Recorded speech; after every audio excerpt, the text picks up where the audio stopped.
¿Sabíais que el 92% de las ayudas a Cruz Roja se destinan a gastos de personal y no a los migrantes? ¿Y que sus 64 principales directivos ganan más de 60.000 euros al año cada uno? ¿Y que de ese personal solo el 7,5% es personal sanitario? Esto no es una conspiranoia, ni me lo estoy inventando yo. Son datos reales, presentados en la cuenta de pérdidas y ganancias de la propia organización no gubernamental, que la N se la pueden ir quitando. Aquí tenéis el dato, aquí tenéis la prueba. ¿Qué pensáis? En este vídeo vamos a desentrañar uno de los temas menos analizados en profundidad: la inmigración masiva como negocio político y económico, y cómo ese sistema, aunque creas que no, afecta directamente a tu vida. Vamos a ver datos, actores, intereses y todo lo que rodea a este modelo de negocio. Y muchos te van a sorprender.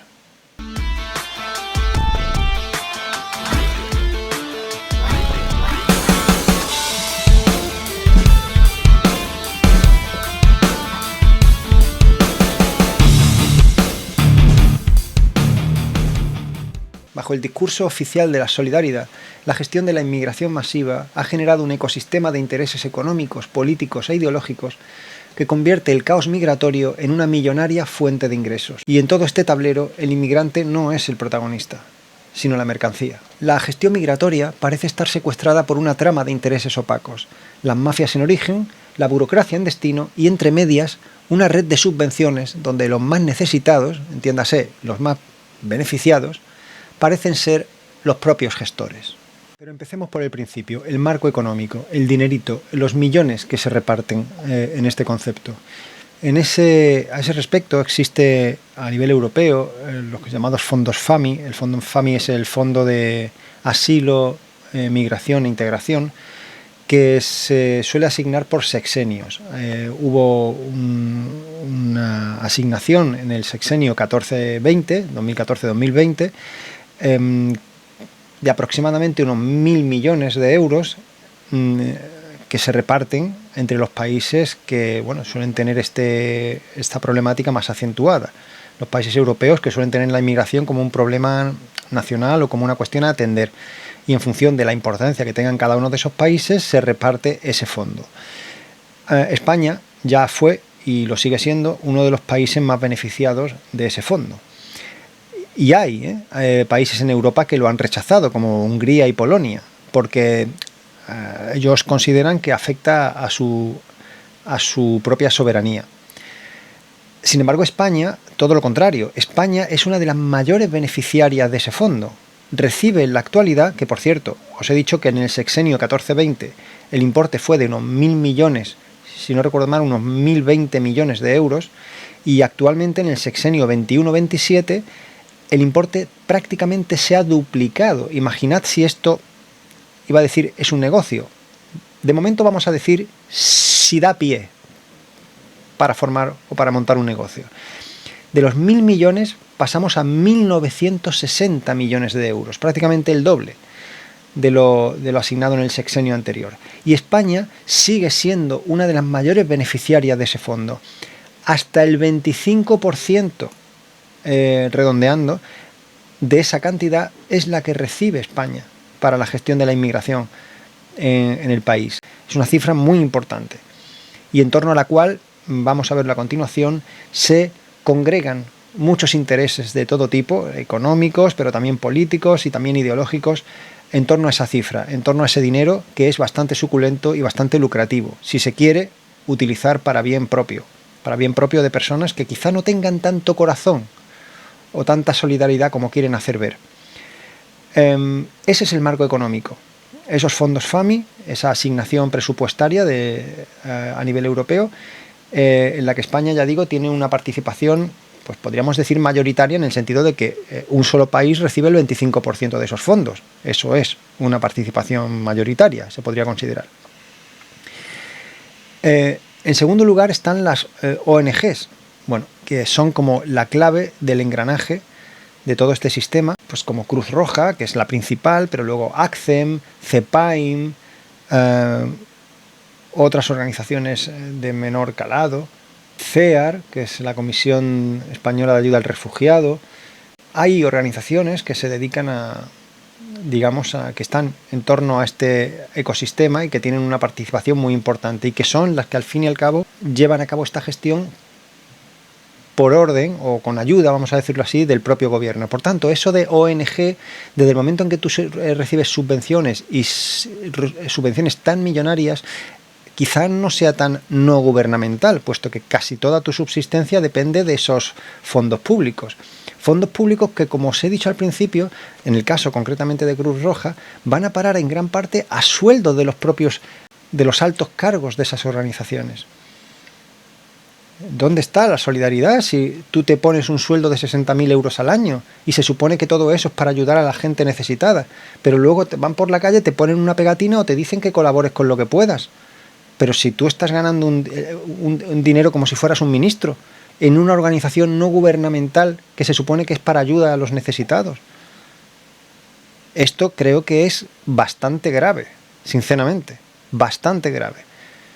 No vamos a decir si, ese sería otro debate, si se debería o no cobrar por la realización de estas funciones. Eso daría para otro debate y lo dejo a vuestro criterio. Pero que gran parte de lo que se cobra, no gran parte, el 92% de lo que se cobra vaya destinado a sueldos y a gastos de personal, cuando solo el 7%, el 7,5% de ese personal es sanitario, que es el que realmente debería tener el protagonismo en estas organizaciones, es, creo, suficientemente grave como para que todo eso tuviera que replantearse. No se deberían asignar fondos a organizaciones que destinan esos fondos para beneficio propio. La verdad es que me parece escandaloso. Sobre todo cuando luego tienen la bajeza moral y la hipocresía de decirte a ti si tú eres racista, si tú eres insolidario o si tú no ayudas a los demás todo lo que deberías. Cuando tú estás recibiendo fondos públicos para eso y te los terminas quedando tú. Segunda problemática. No hay transparencia sobre resultados. No hay una evaluación sobre si esas organizaciones consiguen su fin último, que es integrar o no a esos migrantes. Es decir, no hay una transparencia ni una evaluación suficiente para decidir si al final del periodo se ha conseguido esa integración o solo han gestionado cifras. Sin más. No se sabe qué repercusión ha tenido, qué eficacia y eficiencia han tenido la asignación de esos fondos para el fin último para el que están llamados a realizar estas organizaciones. Todo, a lo largo del camino que vamos recorriendo, va teniendo un aspecto demasiado turbio. Hemos visto que los altos cargos y los dirigentes de esas organizaciones se quedan gran parte del dinero asignado. Luego vemos que la función que deben realizar no es transparente en su presentación de cuentas, en su dación de cuentas, en la presentación de sus resultados. No hay una evaluación suficientemente fiable que verifique que la acción que están llevando a cabo es eficaz. No la hay. Es todo muy turbio. Si nos paráramos aquí, ya sería suficiente. Ya tendríamos suficiente bagaje argumentativo, suficiente arsenal argumentativo para poder afirmar que esas organizaciones deberían cesar inmediatamente sus funciones. O por lo menos, si no la organización en sí, los cargos, las personas que las llevan. Otro problema añadido es que muchas de estas organizaciones están alineadas ideológicamente con los partidos políticos que les asignan esas ayudas, esas subvenciones. Con lo cual tenemos aquí un problema añadido de conflicto o posible conflicto de intereses. Se sigue enturbiando mucho más este lodazal. Todo tiene pinta de ser un circuito de negocio que empieza con las mafias, sigue con las ONGs y termina con unos partidos políticos que acaban sacando rédito de estos movimientos, de estas jugadas, de estas ayudas, a través de discursos, de votos y de presupuesto público.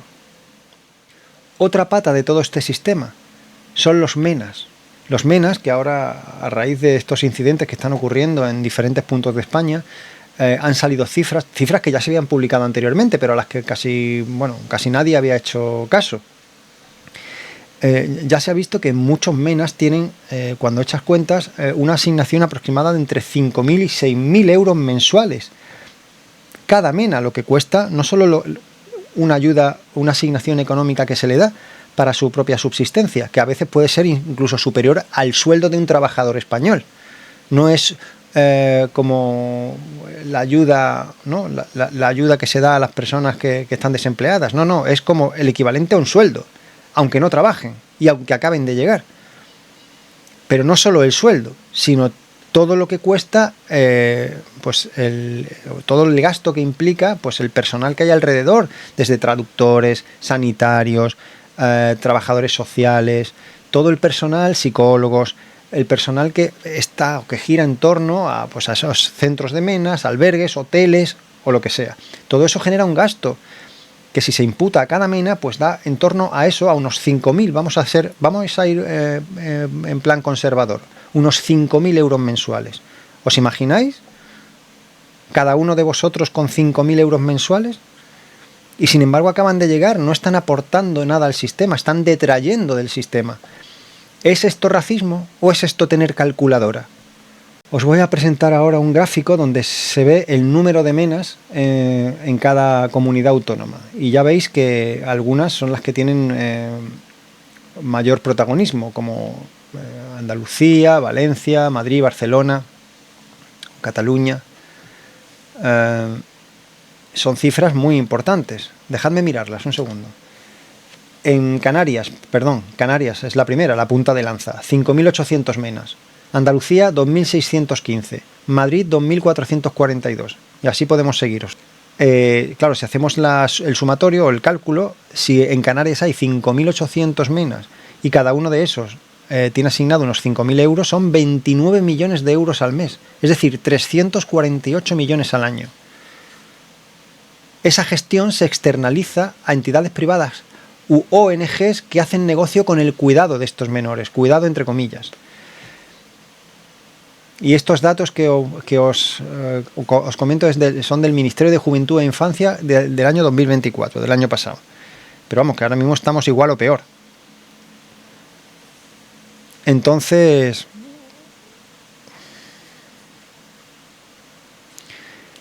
y claro, teniendo en cuenta otro detalle, cuanto mayor es el flujo migratorio del país europeo en cuestión, mayor es el flujo también de dinero que recibe en concepto de ayudas. Por tanto, se convierte en un incentivo para recibir inmigrantes, porque si ese país decide convertir esas ayudas en la gasolina para mantener a sus redes clientelares, para sacar rédito político de esas ayudas, le conviene también a los gobernantes, les conviene recibir más migrantes para recibir más dinero, para sacar más rédito político, económico o ideológico de esas ayudas. Con lo cual todo es como la cuadratura del círculo. Al final todas las aristas, todas las patas de la mesa se terminan beneficiando y por tanto se convierte en un negocio. Y por último, como otro bloque independiente, están las mafias. Las mafias que sí que cumplen sus objetivos. No como las organizaciones no gubernamentales. Las mafias tienen claro lo que tienen que hacer en origen, en el itinerario y en el destino. Conocen cada parada del circuito. Tienen clara cuál es su misión, saben cómo llevarla a cabo y saben cómo finalizarla y cómo marcharse después sin dejar huellas, digamos, sin que nada les repercuta. Tienen objetivos claros y rentables. Las mafias generan dinero mientras las ONG reciben fondos sin rendir cuentas. Las mafias saben lo que hacen. Lo preocupante es que los organismos que deberían combatirlas también. Por tanto, el negocio es redondo y aquí unimos todas las piezas. Las mafias traen personas a Europa. El gobierno delega la gestión de estos flujos migratorios en las ONG, que reciben los fondos y las ayudas y las subvenciones por parte de ese gobierno, que a su vez recibe parte de ese capital, de ese dinero de la propia Unión Europea, más lo que el propio Estado, comunidades autónomas o entidades locales aporten para, digamos, la gestión de toda esta migración. Y los partidos políticos, cerrando ese circuito, convierten todo esto en votos, en discursos y en presupuesto público. Y aquí cabe hacerse esta pregunta. En este circuito de intereses, ¿dónde está el ser humano al que dicen proteger? Y dime, ¿qué opinas tú? ¿Crees que estamos ante un sistema fallido o ante una corrupción encubierta con la palabra solidaridad? Déjame tu opinión en comentarios. Y si te gusta y te interesa el contenido, compártelo, que llegue a más gente. Porque como decimos muchas veces, al poder no se le vence, se le desplaza. Y se le desplaza así. Claro que podemos aportar nuestro granito de arena. Esto es un granito de arena. Y tú puedes aportar el tuyo. Comparte el vídeo, suscríbete, dale like, lo que sea. Que se difunda este tipo de contenido. Si no se conocen estos datos, no se pueden compartir. No se puede hablar de ellos. No se puede ser consciente de lo que se esconde debajo de todo ese sistema que nos venden con buenas y bonitas palabras, cuando en realidad es un ejercicio de hipocresía más grande que la boca de las personas que lo dicen. Lo dicho, comparte, suscribe, comenta y nos vemos en el próximo vídeo. Muchas gracias por estar ahí. Como siempre, un saludo. Hasta luego.